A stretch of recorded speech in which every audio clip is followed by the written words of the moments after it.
乡亲啊，继续来看台积电公布着股东会的年报，会当看到台积电伫美国亚利桑那州的申请，去年是了超过142亿。啊，日本的新本厂、甲欧洲的德国厂嘛拢了钱，这拢牵动今仔日的台北股市开价走价，一开盘升落73点，了后是愈落愈多，上尾也是落288点，以19106点来收盘。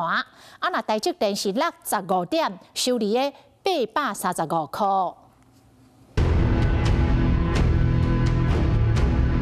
台股摆开盘，青顺开盘升落73点了，出来股价惨跌落超过280点。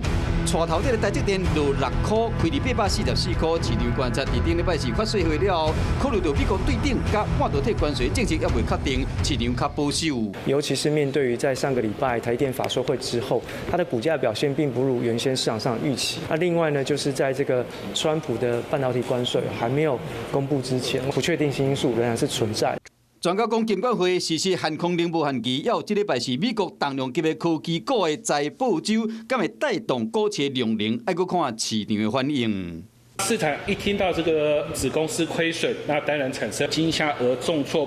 台积电公布股东会年报，美国亚利桑那新厂去年认列了超过142亿，嘛牵动台股表现。除了美国新厂上了钱，4年来超过394亿。另外，日本的新本、欧洲德国厂嘛拢了钱，第六伫中国南加厂赚超过259亿。去年的亏损最大，营收又还没进来，这1-2年应该是亏损最大的时候。美国的客户最近在询问台积电美国厂的询问度是很高的，而且台积电也已经宣布。美国厂应该是要调涨30%，状况应该马上就会有改善。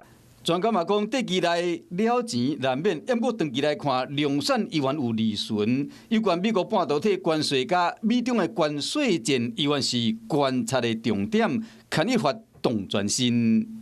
Hello， 我是张新文。想要抢先掌握最及时的新闻资讯吗？赶快订阅、按赞、开启小铃铛，锁定华视新闻 YouTube 频道。